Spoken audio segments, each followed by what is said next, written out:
Hey guys, thanks for coming back to join me for more whole wellness. My name is Anne, and this is part 2 in a video series, small video series we're doing on what it is about us that attracts the narcissist. Why did they hone in on us? Why did we become their target in the first place? So where we left off in the previous video was that analogy I touched on with the narcissist's ego being a balloon and us, the victims, being the pin that pricks the balloon, and you have no idea when that balloon gets pricked how it's going to react or what it's going to do. It could explode in your face, it could fly all over the room, it could just deflate in your hand. You just never know. But you being this really sharp-witted, pure, straight arrow that just pricks the balloon, and the balloon is malleable and bends and sways depending on the pressure and the environment it's around, but you have no idea what's going to happen when that narcissist's ego gets triggered. So to continue on that analogy, you're just a pin. You're just doing pin things. Pins weren't created to prick balloons. Most of the time, you're not even around balloons. Then one day, circumstances change and chaos ensues. Who and what you are, the very sharpness and the very straightness of what you are, severely damages, if not destroys, the balloon, the narc's ego. There is no way that the balloon can bend and twist and change its shape to accommodate your sharpness and your straightness. The very nature of what you are, being a pin, being a straight arrow, being sharp, threatens the very nature of what a balloon is. This inflated hot air. Maybe it explodes, flies all over the room, and then collapses in. But you're just a pin. You're generally used to stitch clothes or to hold fabric in place or to assist with first aid on purpose. That's the nature and the beauty of what you are. You kind of have this thing about you, this quality that's very unique. You're straight, you're sharp, and everybody loves to have a pin handy, and every safety kit in the world has a safety pin in it. Because pins, for the most part, are very much appreciated by the general public. That's why they were invented in the first place. You, as a pin, never intended to deflate the balloon, to prick it, to harm it in any way. But the balloon, on the other hand, the balloon hates you. The balloon is terrified of you because you're sharp. You're very sharp. You scare the balloon because you're so sharp. You have the capability, by very nature of who you are and what you are, to destroy the balloon. By very nature of being a pin, you scare the balloon. You're very sharp, you're very straight, you're very solid, you're very secure in what you are.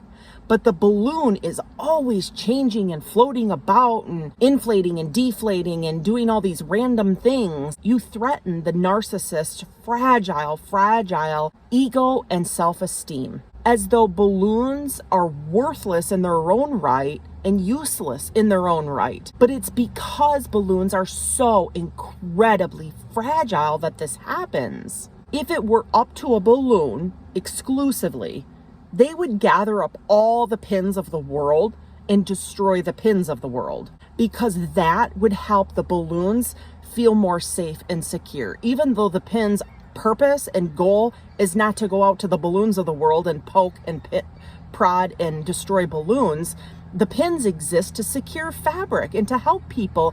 And for the most part, the pins help to create something beautiful like a quilt.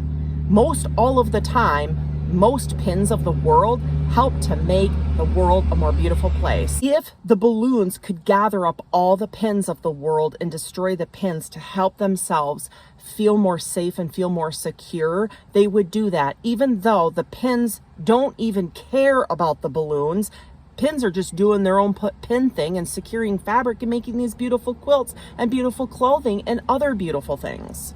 Meanwhile, the pins of the world are just doing their pin things. They don't have any awareness of what the balloons are doing. They don't really have any concern or care about what the balloons are doing. They're just doing their pin thing. That is the relationship analogy of mine that I came up with to describe the relationship between a narcissistic individual and a target. It's also very representative of the beautiful innocence of a pin and the beautiful purpose and usefulness that they have, the qualities that a pin has, that a balloon is just like so volatile and so fragile around.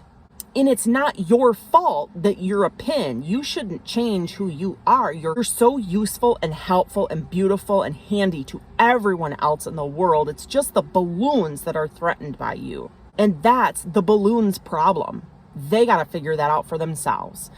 But as far as you're concerned, you're a pin, you do pin things, and just ignore the balloons of the world. Simply put, you are everything that the narcissist is not, and that terrifies the narcissist. At the same time, this is where it gets really weird. You are everything that the narcissist wishes they were.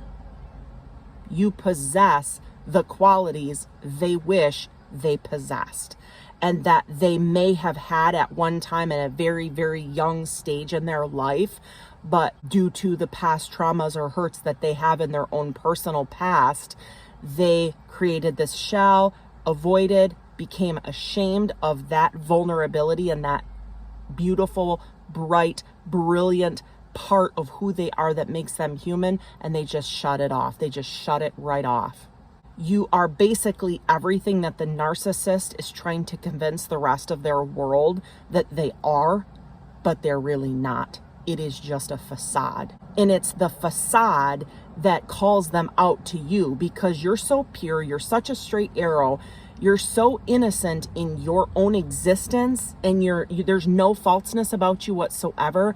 That confuses and frustrates the heck out of a narcissist. And what happens in the early stages of a relationship development with a narcissist, this is what's so interesting, is they're doing research about you, which is why you can't always tell that you're being exposed to a narcissist. There's subtle things that you can kind of watch for, like that excessive elevation of self and that lack of empathy and compassion towards other circumstances or interests, or even trying to understand another person's expression. They'll say the words oftentimes, but you can tell based on a quick change of subject or something like that, that they're not really feeling it. There's not really a connection there. What's happening is as they get to know you and as they feel you out, they are actually learning about you as a kind, compassionate, caring, pure, innocent, simple, straight shooter that triggers a deep-seated feeling of shame within them, which is what causes you to become their target. Just like you're pin pricking a balloon. You might prick it once gently, prick it twice, prick it 3 times. The balloon's still holding strong, but at some point, eventually, that balloon is going to give way and either explode or fly all over the room or implode into a fit of sobs, and perhaps even all 3. It happens over time when you are exposed to and have interactions with a narcissist is they're really just kind of trying to establish where you fit into their facade, their world.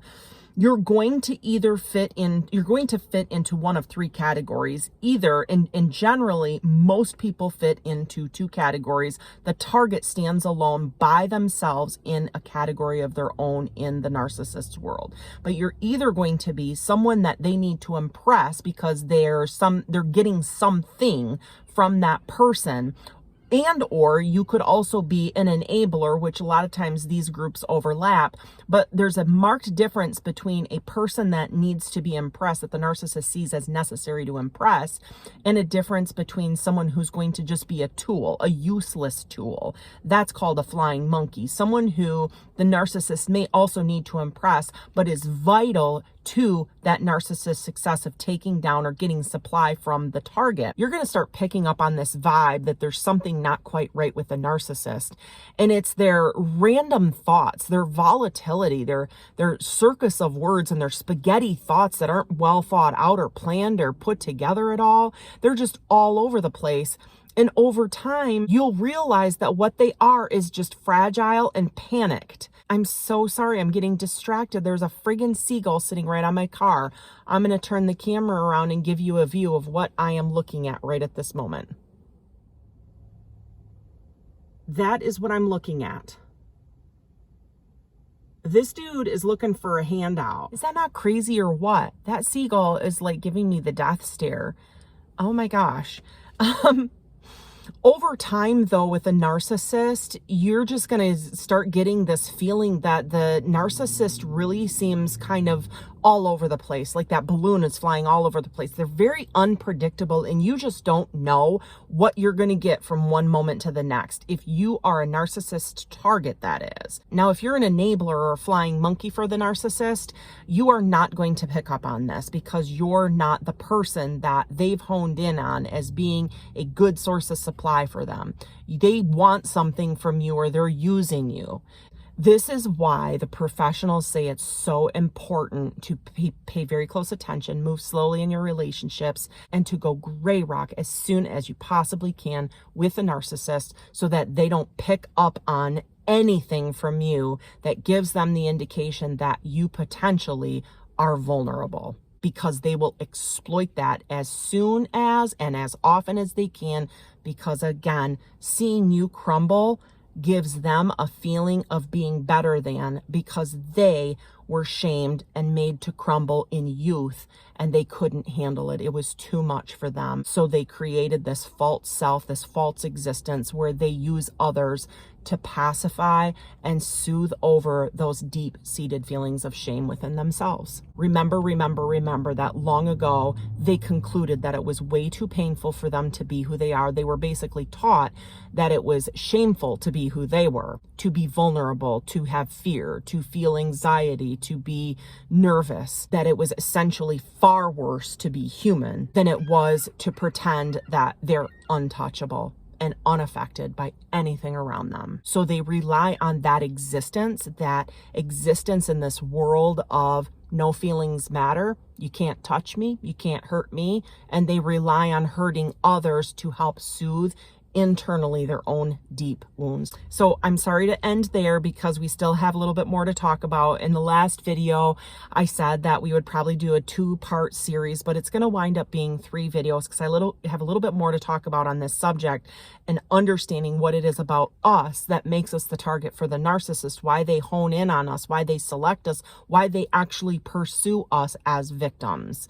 It just helps us understand during healing and accept, because this is really the most important part, and wrap our heads around the fact that we should not change who we are to isolate or become less than or quiet anything within us to accommodate the narcissist. What we are and who we are is extremely beautiful and lovely and amazing. And that's exactly why the narcissistic individual targeted us. Don't quiet yourself. Don't reduce who you are when you were made to be this amazing, lovely, beautiful person. Love everything about who you are and embrace it. Screw the narcissist. I'm sorry to say that, but thanks so much for tuning in to Whole Wellness with Ann. I'll see you guys next time for video number 3 on why the narcissist chose us. Take care of you. Bye.